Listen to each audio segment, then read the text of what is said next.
Hello everyone, my name is Steve. Welcome to Essay. Such a case happened in Japan at the end of the 20th century. A housewife was killed in her own home. Her landlord was the first to discover the case and call the police. The suspect fled the scene immediately after committing the crime. During his escape, two witnesses saw his face one after another. But the strange thing is that the police have not been able to determine the identity of the suspect anyway, and the case has not yet been solved.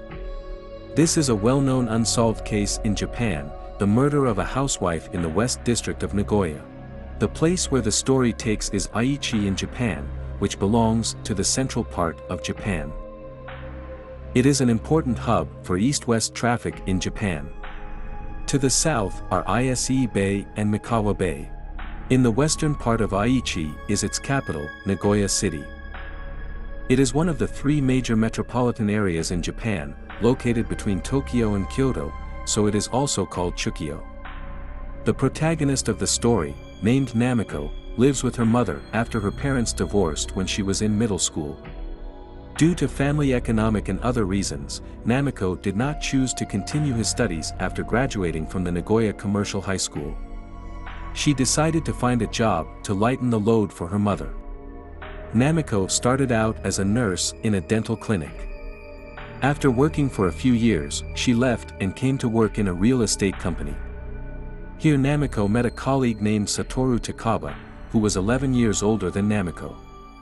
He is an executive of Namico's real estate company, and he is deeply attracted by Namiko's beauty, and then he pursues Namico. Namico learned that Satoru Takaba was much older than herself and had an unsuccessful marriage, but she didn't mind. In July 1995, Namico, 28, and Satoru Takaba, 39, held a grand wedding. There were happy smiles on their faces. They are about to start a new life. They rented an apartment in Nishi Ward, Nagoya City, a three-story house with two families on each floor, for a total of 6 families in the whole building. The Namico family lives in the house on the left on the second floor. Because she likes cooking so much, Namico resigned from the company shortly after getting married, and she became a full-time housewife, taking care of the family wholeheartedly. After 2 years of marriage, Namico and her husband welcomed their son, Kohei Takaba. They treat their son like a treasure and often take him to various places on trips and tours. The family lives a happy life. However, a sudden bad luck befalls Namico. What happened to Namico that day? Who would attack such a weak woman? Next we push the time back to November 13, 1999. November 13, 1999, it was a Saturday. At 2:30 in the afternoon, the landlady who lives next door to Namiko's house picked some persimmons from her fruit tree. She wanted to give some to the tenants to taste. She first went to the 3rd floor to deliver some persimmons to the tenants. After a brief chat with them, the landlady went down to Namiko's house on the 2nd floor. She knocked on the door, but after a while there was no answer. She thought Namico might have gone out and is not at home now. Then the landlady planned to hang the bag containing the persimmons on the doorknob of Namiko's house so that Namico could see it when she got home. But the landlady was about to hang the bag on the door handle, but unexpectedly found that the door of Namiko's house was not locked. Under the gravity of the bag, the door was actually opened by a gap.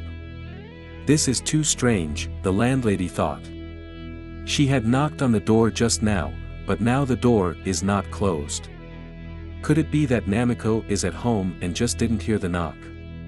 So she pushed open the door of Namiko's house in confusion. Immediately, there were faintly visible bloodstains in this room, extending from the ground at the entrance to the inside of the room. Namico fell face down between the living room and the hallway. Seeing this scene, the landlady was frightened.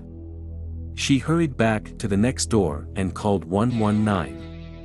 She then also contacted Namiko's husband. As ambulances quickly arrived at the scene, paramedics entered the apartment. Upon examination, they found that Namiko had no vital signs. Namiko's 2-year-old son is sitting in a baby chair in the living room. He didn't cry, he was playing with the toy in his hand, as if he didn't see his mother lying in blood. Paramedics immediately contacted the police when they saw the scene. After receiving the report, the Nagoya police rushed to the scene. They cordoned off the entire apartment and conducted a site survey. The victim, Namico, 32, was wearing jeans and was fully clothed. The fatal wound is a wound on the neck. The wound is caused by sharp object. The home was in chaos when police arrived, with blood on the walls and floors. This is a schematic diagram of the structure of Namiko's house. This is the entrance after entering the door. This is a long corridor. There is a vacuum cleaner in the hallway. To the right of the door is the toilet. The living room is on the left-hand side of the hallway. Right here. The other 3 rooms are bedrooms. Namiko is located 3 meters from the entrance. Her lower body is in the corridor and her upper body is in the living room. The whole person fell to the ground face down. The location of her son is here. There is a table in front of him. The living room and the TV were not turned off, and the TV program was still playing. Some furniture and daily necessities fell to the ground, showing obvious signs of fighting. There was a mess of bloodstains on the floor of the entrance hall, some shoe prints were clearly visible on it, and there were also some dripping bloodstains in the middle. Blood was also found on the sink in the toilet. There were sporadic bloodstains on Namiko's doorstep and on the stairs of the apartment. After inspection, the blood on the entrance, the sink, and the stairs of the apartment did not belong to Namiko, and was probably left by the murderer. According to the situation at the scene, the police speculated that the murderer and Namiko had a fierce fight in the house, and then Namiko was killed. In the process, the murderer was also injured, so the murderer came to the toilet and turned on the faucet to wash off the blood. Then the murderer came to the entrance, trying to confirm whether there was anyone outside through the peephole on the door. Due to the injury, the bleeding could not be stopped in a short time, so there were shoe prints and bloodstains at the entrance. After confirming that no one was outside the house, the murderer quickly opened the door and quickly fled the scene. As his wounds were still bleeding, blood dripped down the road as he fled. Based on the traces left at the scene and the blood at the gate, the forensic doctor determined that the suspect had a vein cut, and this wound needs to be bandaged to stop the bleeding.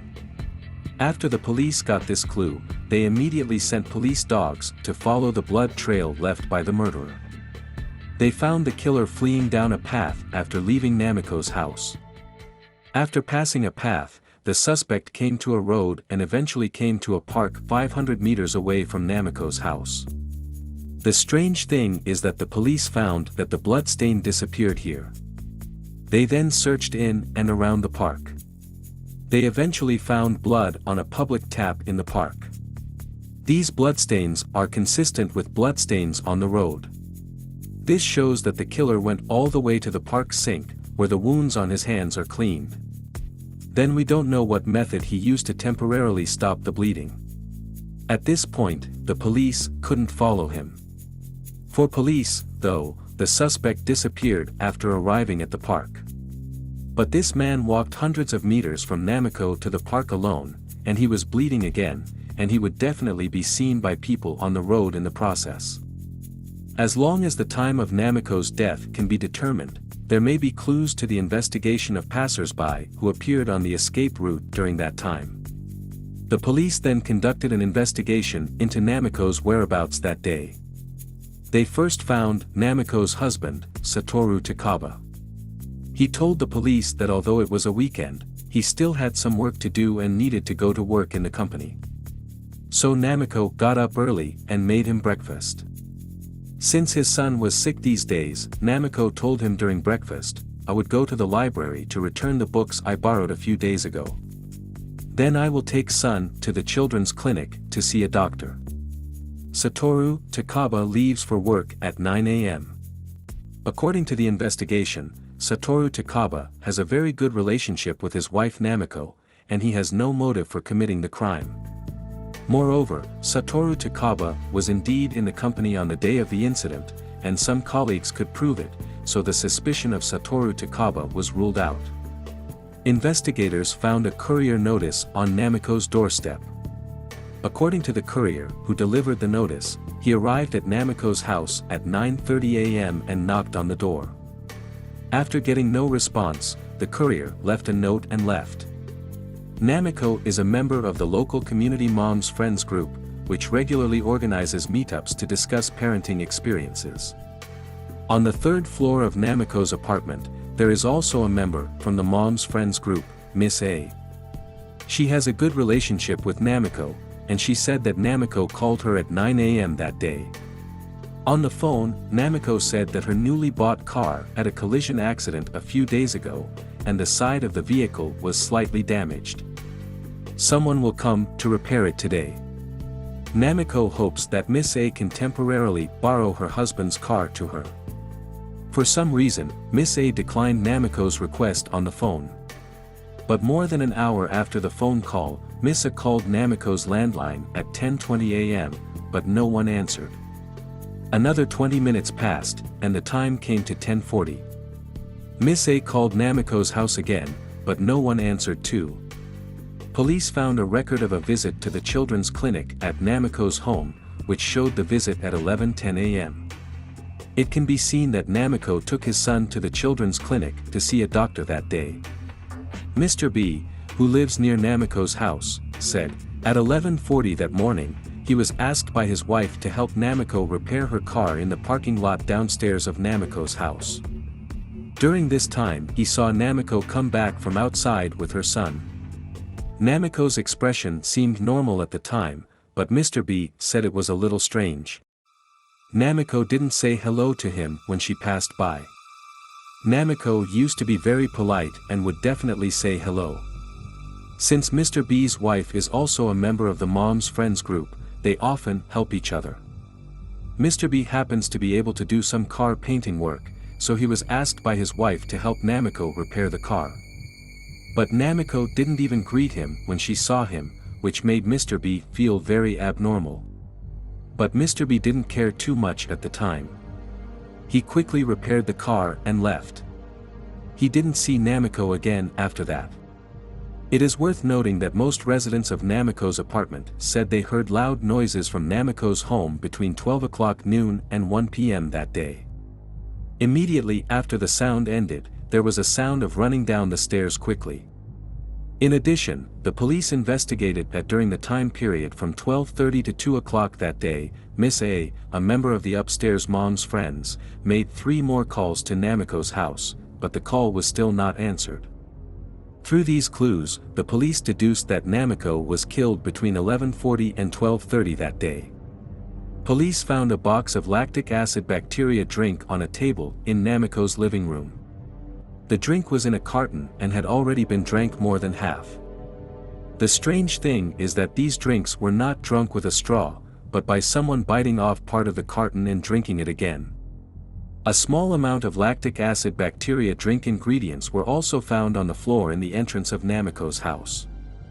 In addition, a pool of residues of this lactic acid bacteria drink was also found at the entrance outside her house, as if it had been vomited there.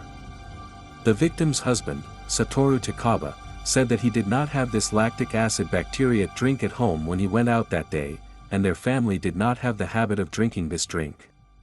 So the police suspect that the drinks may have been brought by the suspect.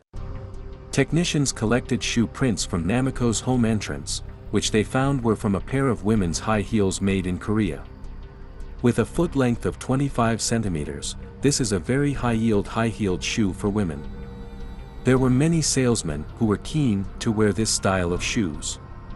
Therefore, based on clues, the police determined that the suspect was a salesman of lactic acid bacteria beverages. It is presumed that the suspect had a conflict during his conversation with Namiko, and then killed Namiko. Investigators learned that the drinks were made by a food factory in Aiji County based on the brand and production batch number of the drinks. It is worth noting that this drink is not sold in the area near Namico's home. It's only sell in West Mikawa, 30 kilometers away. Due to the abundance of these beverages produced and the size of the West Mikawa area, it is almost impossible to verify.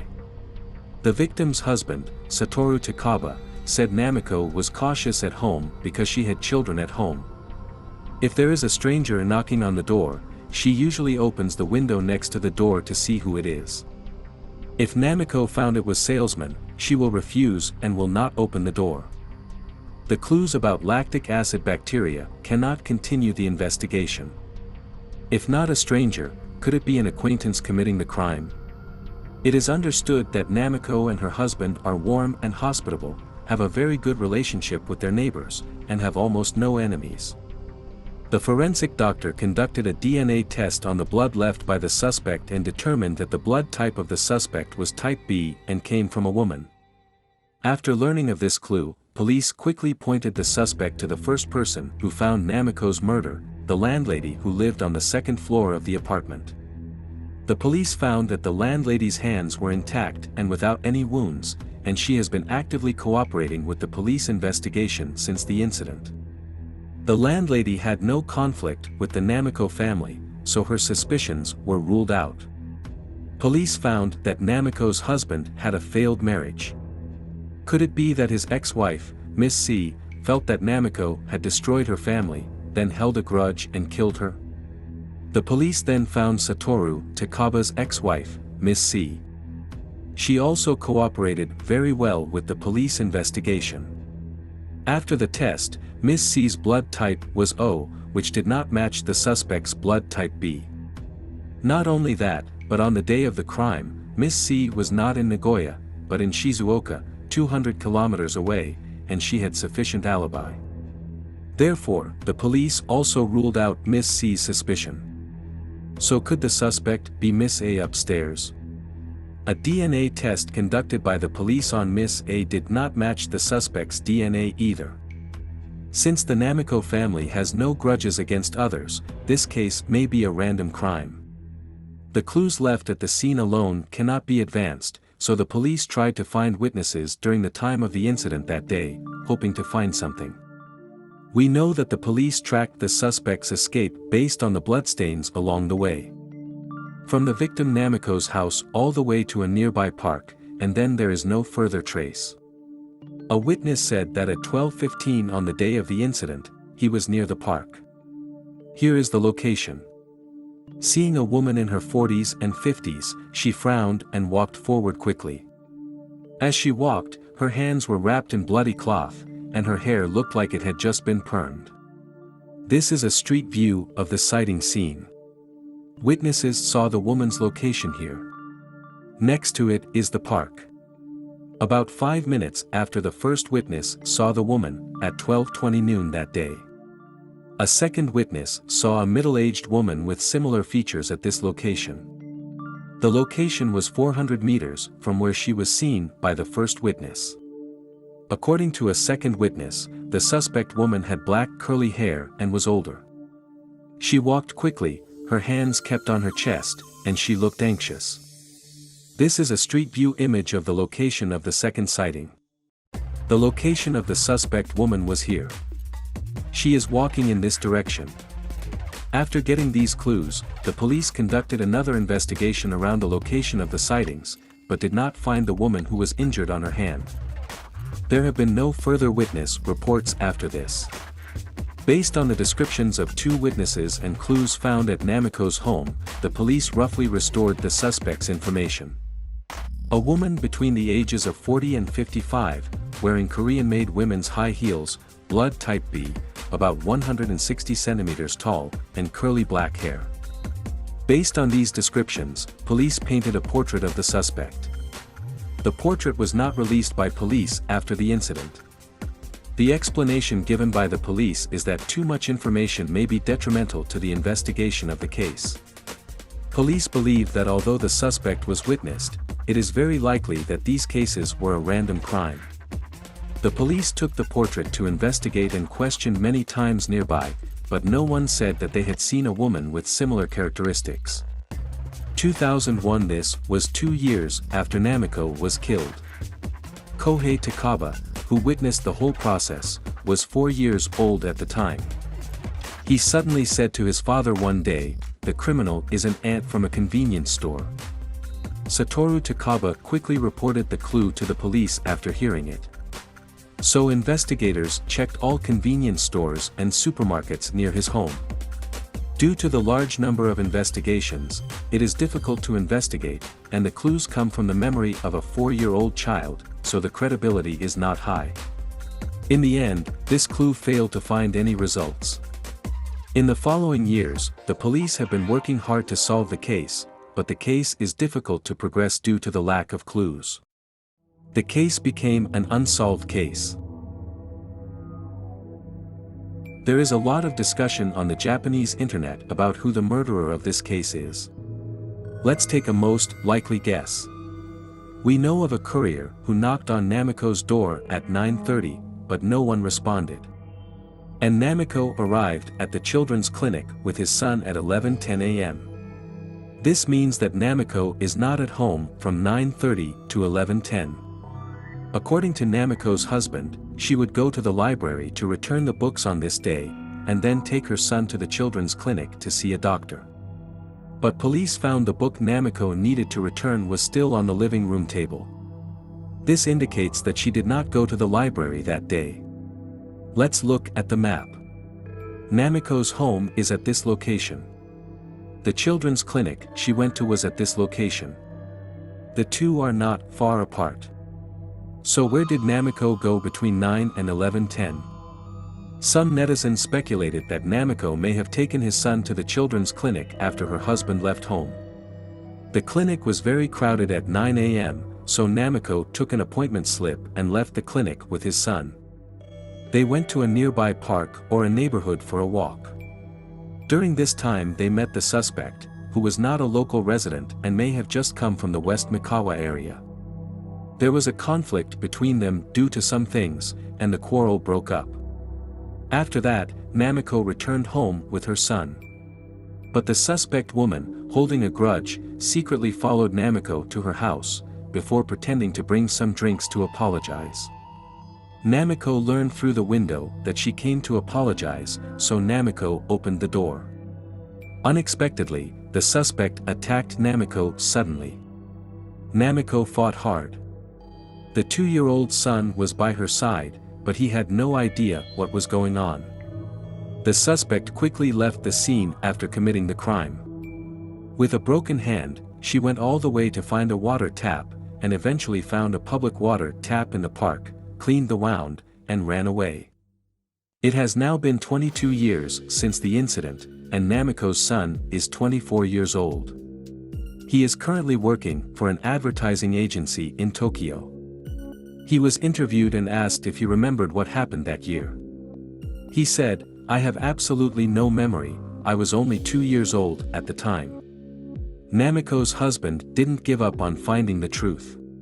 He goes to the streets of Nagoya every year to hand out flyers, hoping someone can provide clues. Satoru Takaba has been insisting on paying the rent for the apartment where the crime took place until now. He has paid more than 20 million yen in rent so far. The traces in the room are still preserved. The purpose of what he did is to leave clues, hoping that one day the police can solve the case and give justice to his wife.